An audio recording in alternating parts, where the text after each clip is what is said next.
Bismillahirrahmanirrahim. Alhamdulillah wassalatu wassalamu ala Rasulillah wa alihi wa sahbihi wa man walahu bi ihsan ila yaumiddin. Subhanakallahumma la ilma lana illa ma 'allamtana innaka antal alimul hakim. Subhanakallahumma rabbi shrah li sadri wa yassir li amri wahlul 'uqdatam min lisani yafqahu qawli. Ikhwah yang sama dirahmati Allah Subhanahu wa taala. Alhamdulillah, pada kesempatan kali ini kita akan mulai kembali pembelajaran kita bersama berkenaan dengan hal-hal terkait dengan fiqhu al-adhahi, fikih penyembelihan dan fikih kurban maksudnya. Dan pada hari ini kita sudah sampai pada pembahasan tentang interval waktu penyembelihan. Waktu penyembelihan hewan kurban dimulai setelah khutbah salat Id dan berakhir setelah masuknya waktu maghrib pada hari ketiga setelah hari raya.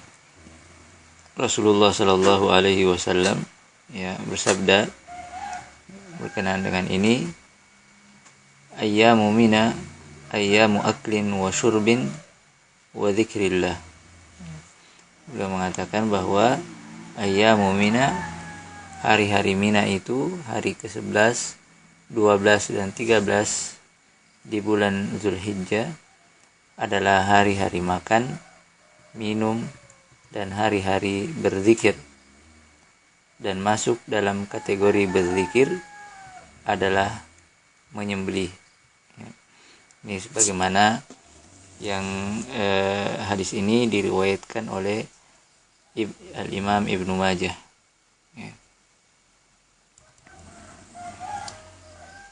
Demikian juga Rasulullah Shallallahu Alaihi Wasallam dalam hadis yang diriwayatkan oleh Al-Imam Al-Bukhari mengatakan, man zabaha qabla salati falyadhbah makanaha ukhra wa man kana lam yadhbah hatta sallaina falyadhbah ala ismillahi tabaraka wa ta'ala. Disebutkan dalam hadis tersebut, barang siapa menyembelih sebelum salat Id, man zabaha qabla salati falyadhbah makanaha ukhra, maka hendaklah dia mengulanginya setelah pelaksanaan salat Id. Adapun bagi seorang yang belum menyembelih hingga selesai salat, maka hendaklah ia menyembelih setelah salat dengan membaca bismillah. Ini menandakan bahwa waktu penyembelihan itu dimulai setelah pelaksanaan salat Id. Menyertakan orang lain dalam ibadah kurban, apakah hal tersebut boleh atau tidak? Dalam pelaksanaan ibadah kurban boleh berserikat atau boleh kongsi antara 7 orang untuk menyembelih seekor unta atau sapi. Jabir bin Abdullah radhiyallahu anhu berkata, naharna ma'a Rasulillah sallallahu alaihi wasallam ama al-Hudaybiyah al-badana an sab'atin wal baqarah an sab'atin. Beliau mengatakan, kami pernah menyembelih bersama Rasulullah sallallahu alaihi wasallam seekor unta dan seekor sapi, masing-masing untuk 7 orang. Jadi beliau menyembelih 1 ekor unta dan beliau berkongsi sebanyak 7 orang di dalamnya anggota kongsi tersebut. Demikian juga sapi, beliau berkongsi sebanyak 7 orang. Hadis ini diriwayatkan oleh Al-Imam Muslim. Namun kebolehan di atas kebolehan ini tidak berlaku jika hewan kurban tersebut berupa kambing atau domba.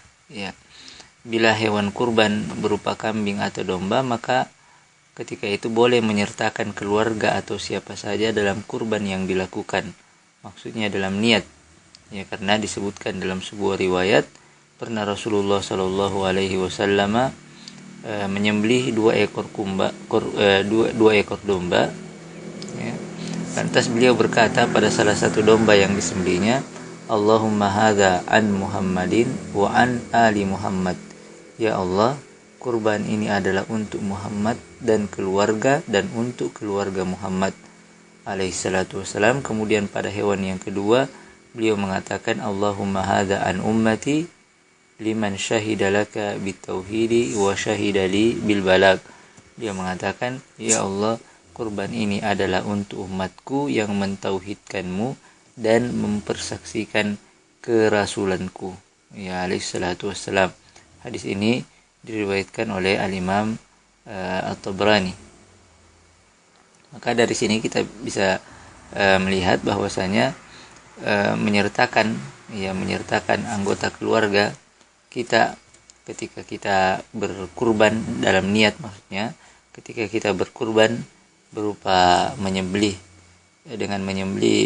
seekor kambing atau seekor domba, maka ketika itu menyertakan mereka itu adalah hal yang dibolehkan. Ya. Namun bila hewan kurban itu berupa sapi atau unta, maka tidak ada riwayat yang menyebutkan bolehnya mengikutkan orang-orang yang tidak menyembelih atau keluarga dalam ibadah kurban. Ya, sebagaimana kebolehan melakukan hal itu bila hewan kurban tersebut berupa kambing dan yang sejenisnya. Di antara hukum lain, ya, bila hari kurban, di antara hukum lain berkenaan dengan kurban ini adalah bila hari kurban ini bertepatan dengan hari akikah, maka apakah boleh menggabungkan ibadah kurban ke dalam ibadah akikah? Beberapa orang ulama kita menyatakan bahwa hal itu boleh saja dilakukan. Karena apa? Karena esensi dari akikah adalah mengalirkan darah hewan sebagai rasa syukur atas kelahiran anak kita, dan esensi ini pun yang mengalirkan darah kurban sebagai bentuk syukur, ya, setelah ada pada ibadah kurban. Ya, jadi karena esensi, sebagian ulama mengatakan bahwa boleh, ya, hal ini dilakukan karena esensi dari akikah adalah mengalirkan darah hewan sebagai rasa syukur, ya, sebagai bentuk kesyukuran kita atas kelahiran anak, dan esensi ini pun, ya, mengalirkan darah kurban sebagai bentuk syukur juga ada pada ibadah kurban. Tapi kalau mau memisahkan keduanya, maka tentu hal tersebut adalah lebih baik. Ya, maksudnya memisahkan, melaksanakan ibadah kurban tersendiri dan melaksanakan ibadah akikah secara tersendiri. Di samping itu, hukum pelaksanaan kurban, ya, lebih ditekankan atau lebih besar dari hukum pelaksanaan akikah.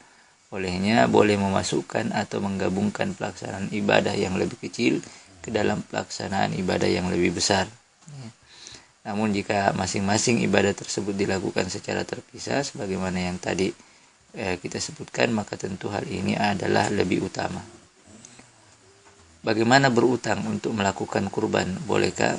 Ya, telah disebutkan sebuah riwayat yang mauquf bersumber dari Abu Hurairah radhiyallahu taala anhu, sebagaimana yang telah kita nukil sebelumnya, ya. Beliau mengatakan, man wajada sa'atan falam yudhi fala yakrabanna musallana. Ya, beliau mengatakan barang siapa memiliki kesanggupan untuk berkurban namun ia tidak berkurban, maka janganlah ia mendekati lapangan tempat kami melaksanakan sholat ini.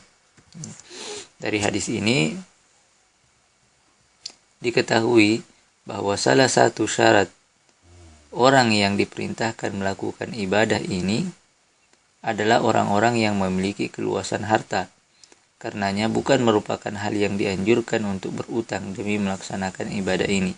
Terlebih bahwa ibadah kurban ini dilakukan untuk mendekatkan diri kita kepada Allah, sedangkan utang merupakan pembebanan diri yang memiliki beberapa konsekuensi berkenaan dengan kewajiban untuk melunasinya. Ya. Selanjutnya terkait dengan upah pemotong, ya, tidak boleh memberi upah berupa daging atau bagian tubuh yang lain dari hewan kurban kepada seorang yang ditugaskan untuk menyembelih hewan. Ya, jadi memberi upah berupa daging atau berupa tubuh yang lain dari hewan kurban kepada seorang yang ditugaskan untuk menyembelih hewan tersebut, ini tidak dibenarkan. Mengapa? Karena kurban itu adalah ibadah. Dagingnya tidak diperjualbelikan, demikian pula anggota tubuh yang lainnya. Maka seorang yang mengupah tukang potong dengan anggota tubuh tertentu dari hewan kurban, ini berarti telah memperjualbelikannya. Ya, Ali radhiyallahu taala anhu berkenaan dengan ini berkata, amarani Rasulullah sallallahu alaihi wasallam an aquma ala budnihi wa an uqassima luhumaha wa juludaha wa jilalaha ala al-masakini wa la u'ti fi jizaratiha syai'an minha au jazzaratiha syai'an minha. Ya, Rasulullah sallallahu alaihi wasallam, kata beliau, memerintahkan kepadaku untuk mengurusi kurban-kurbannya, membagi-bagikan daging, kulit, dan pakaiannya kepada orang-orang miskin. Aku tidak diperbolehkan memberi satu apapun dari kurban, memberi sesuatu pun dari kurban sebagai upah kepada penyembelihnya.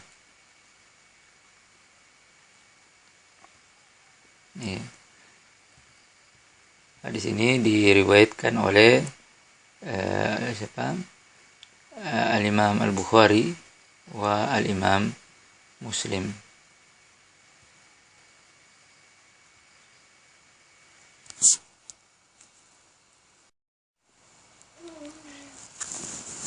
Namun meskipun demikian, tidak mengapa mengupah mereka dengan mengambil selain dari hewan kurban. Demikian juga menghadiahkan daging atau anggota tubuh lain dari hewan kurban kepada mereka, ini tidaklah mengapa, selama berupa hadiah dan bukan sebagai upah.